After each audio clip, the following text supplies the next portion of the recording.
Timur نے اپنے بیٹے شاہ رخ کو سمجھایا کہ لڑائی میں کسی طرح کی نرمی یا رحمدلی شکست کا سبب بن سکتی ہے، چنانچہ جب تک لڑائی جاری ہے اور ہمارا دشمن کچلا اور شکست تسلیم نہیں کر لیتا تو بے رحمی سے قتل کرو اور آگ لگاؤ۔ عین ممکن ہے کہ دشمن تمہیں فریب دینے کے لیے عورتیں اور چھوٹے بچوں کو بھیج دے۔ کسی قسم کی رحمدلی کا مظاہرہ کیے بغیر تمہیں ان عورتوں اور بچوں کو بھی قتل کرنا ہوگا۔ شاہ رخ شہر میں داخل ہونے والے سپاہیوں کے ساتھ دیوار سے داخل ہو گیا اور بہت جلد ہی وہاں سے دھوئیں کے بڑے بڑے مرغلے اٹھنے لگے۔ تیمور سمجھ گیا کہ اس کے سپاہی عمارتوں کو آگ لگا رہے ہیں۔ تیمور شہر سے سنائی دینے والی آوازوں کو سن رہا تھا، لڑنے والوں کے نعروں کی آوازیں، عورتوں کی چیخیں، بچوں کے چلانے اور دیواروں کو مسمار ہونے کی آوازیں اسے لطف دے رہی تھیں۔ تیمور کے کانوں کو جنگ کی آوازوں سے زیادہ کوئی آواز لطف نہیں دیتی تھی۔ یہی وجہ تھی کہ اسے چنگ اور رباب کی آواز قطعی پسند نہ تھی۔ تیمور کو حیرت ہوئی کہ لوگ جنگ کا مشغلہ اپنانے کے بجائے کھیتی باڑی اور نسائی کا مشغلہ کیوں اپناتے ہیں۔ وہ کیوں نہیں سمجھ پاتے کہ سب سے اچھا اور لذت دینے والا مشغلہ جنگ کا مشغلہ ہے۔ تیمور سمجھتا تھا کہ کوئی مرد اپنی زندگی میں جنگجو انسان کی زندگی جیسا لطف نہیں اٹھا پاتا۔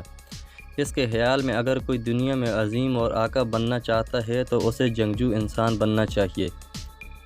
اگر کوئی اپنی اولاد کو عظمت اور سرداری دے کر جانا چاہتا ہے تو اسے اپنی اولاد کو جنگ کا مشغلہ سکھانا چاہیے۔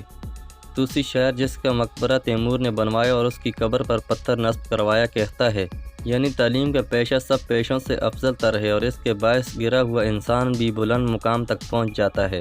تیمور اگرچہ تعلیم کے پیشہ اور علماء کرام کا بے حد احترام کیا کرتا تھا، مگر اس کے نزدیک تعلیم کے ذریعے کوئی انسان دنیا پر حکمرانی نہیں کر سکتا تھا۔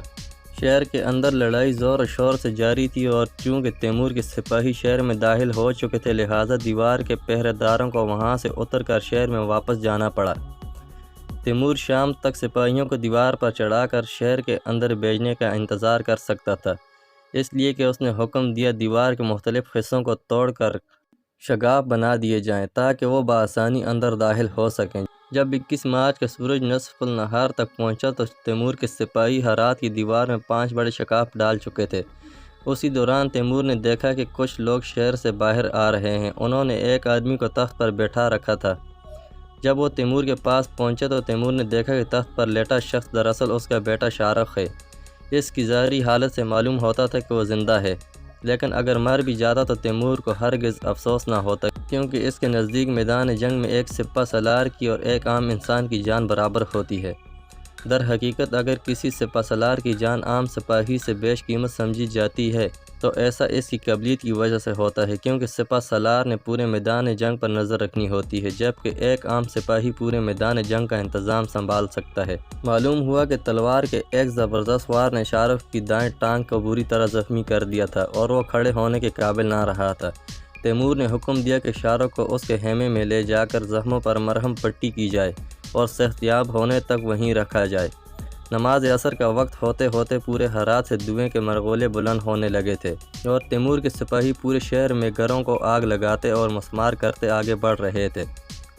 جب تیمور عصر کی نماز ادا کر کے فارغ ہوا اور اپنی سفری مسجد سے باہر نکلا تو اسے بتایا گیا کہ ملک محمد زشکی اور اس کے 2 بیٹے گرفتار ہو چکے ہیں، مگر شہر کے اندر اب بھی جنگ جاری تھی، کیونکہ ہرات کے اندر موجود پہرے دار ہتھیار پھینکنے پر آمادہ نہ تھے۔ تیمور کو ملک محمد زشکی سے مذاکرات میں قطعی دلچسپی نہ تھی، کیونکہ اس شخص کے مزاحمت کی وجہ سے اس کے بے شمار سپاہی مارے جا چکے تھے۔ اسی لیے تیمور نے حکم دیا کہ ملک محمد زشکی کا سر کاٹ کر نیزے پر چڑھا دیا جائے اور پھر اسے شہر کے پہرے داروں کو دکھایا جائے تاکہ وہ جان لیں کہ چونکہ ان کا آقا مارا جا چکا ہے لہٰذا اس کی مزاحمت بیکار ہے۔ تیمور نے اپنے افسروں کو ہدایت کی کہ مزاحمت کاروں پر واضح کر دو اگر انہوں نے ہتھیار نہ پھینکے تو ملک محمد زشکی کے بیٹے کے سر بھی یوں ہی قلم کر کے نیزوں پر لٹکا دیے جائیں گے۔ اپنے سلطان کا کٹا سر نیزے پر دیکھ کر ہرات کے معظم کاروں کے حوصلے پست ہو گئے اور سورج غروب ہونے سے پہلے وہ سب تسلیم ہو گئے۔ تیمور کے سپاہیوں نے انہیں گرفتار کر کے شہر سے باہر پہنچا دیا۔ چونکہ شہر پر قبضہ ہو چکا تھا لہٰذا تیمور نے حکم دیا کہ مزید عمارتوں کو آگ نہ لگائی جائے اور نہ مسمار کیا جائے۔ پھر اس نے اپنے افسروں اور سپاہیوں کو شہر میں داخل ہو کر مال غنیمت لوٹنے کی کھلی چھٹی دے دی۔ اس رات ان کا زیادہ تر وقت قیدیوں کو پکڑ کر شہر سے باہر منتقل کرنے اور زخمیوں کی دیکھ بھال میں گزرا۔ اگلی صبح سورج طلوع ہونے پر تیمور نے شہر کے باشندوں کو حکم دیا کہ جنازوں کو دفن کریں، اور جب جنازے دفن کر دیے گئے تو تیمور نے شہر اور اس کے گرد و نواح کے باشندوں کو بھی جمع کرنے اور انہیں شہر کی فصیل کو مکمل طور پر مسمار کرنے کے کام پر لگانے کا حکم دے دیا۔ ہرات کی فصیل کو مسمار کرنے میں 15 دن لگ گئے۔ جب یہ کام مکمل ہو گیا تو تیمور نے ملک محمد زشکی کے بیٹے کو حاضر کرنے کا حکم دیا۔ ملک محمد زشکی کا بڑا بیٹا 18 سال جبکہ چھوٹا بیٹا 15 سال کا تھا۔ تیمور نے انہیں مخاطب کر کے کہا، تمہارے باپ نے میرے ساتھ غیر انسانی سلوک کرتے ہوئے میرے 2 قاصدوں کو بلا وجہ قتل کر دیا تھا، لہٰذا اسے سزا کا مزہ چکھنا پڑا۔ کیونکہ تم دونوں نے میرے ساتھ کوئی دشمنی نہیں دکھائی، لہٰذا میں تمہارے خون سے چشم پوشی کرتا ہوں، اور اگر تم میری فرمانبرداری پر تیار ہو جاؤ تو میں ہرات کا تخت تم میں سے بڑے عمر والے کے سپرد کر دوں گا، لیکن اگر تم نافرمانی کرو گے تو تمہارا انجام بھی وہی ہوگا جو تمہارے باپ کا ہوا۔ ملک محمد زشکی کے بڑے بیٹے نے، جس کا نام محمود تھا، کہا، اے امیر، ہم کبھی تمہارے احکام کی خلاف ورزی نہ کریں گے۔ تیمور نے محمود کو بتایا، آج سے میرے حکم کے مطابق تم ہرات کے بادشاہ ہو، تمہیں بھی اختیار ہے کہ جو چاہو ہرات کے آس پاس کے علاقوں میں حکومت اپنے چھوٹے بھائی کو سونپ دو۔ مجھے ہرات کو ویران و برباد کرنے کا کوئی شوق نہ تھا، مگر تمہارے باپ کے تکبر اور غیر عقلی رویے کی وجہ سے میں ایسا کرنے پر مجبور ہو گیا۔ اب تمہیں چاہیے کہ شہر کی تعمیر نو کے لیے ضروری اقدامات کرو، لیکن خبردار شہر کے گرد فصیل کھڑی کرنے کی کوشش نہ کرنا۔ اگر تم نے شہر کے گرد فصیل کھڑی کرنے کی کوشش کی تو اس کا مطلب یہ سمجھا جائے گا کہ تم بغاوت کا ارادہ رکھتے ہو، نتیجن میں تمہیں عبرتناک سزا دوں گا۔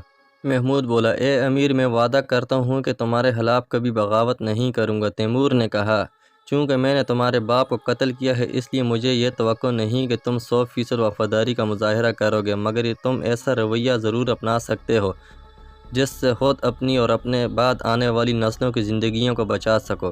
اگر تم میرے تابعدار رہے تو جب بھی تم پر باہر سے حملہ ہوا تو تمہیں مدد کی ضرورت ہوئی تو میں تمہاری مدد کرنے ضرور آؤں گا۔ فیروز آباد اور ہرات کی لڑائیوں نے تیمور کی فوج کو اس قدر کمزور کر دیا تھا کہ اب اس کا اس علاقے میں رکنا خطرے سے خالی نہ تھا۔ اگر اس وقت کسی کو پتہ چل جاتا کہ اس کی فوج کی قوت کمزور ہے تو فوری طور پر اس پر حملہ کر کے اس کی فوج کو نیست و نابود کر سکتا تھا۔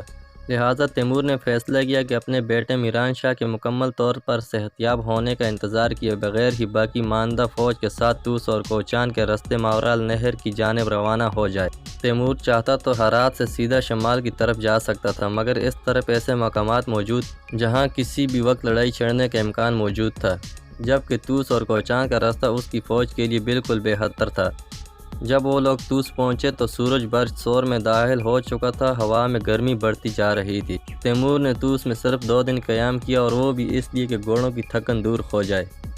آخر دن وہ طوس میں واقع مشہور شاعر فردوسی کی قبر پر چلا گیا تاکہ دیکھ سکے کہ اب اس کے مزار کی حالت کیسی ہے۔ تیمور نے دیکھا کہ جس باغ میں فردوسی دفن تھا وہاں بہت سے سرخ اور زرد رنگ کے پھول کھلے ہوئے تھے۔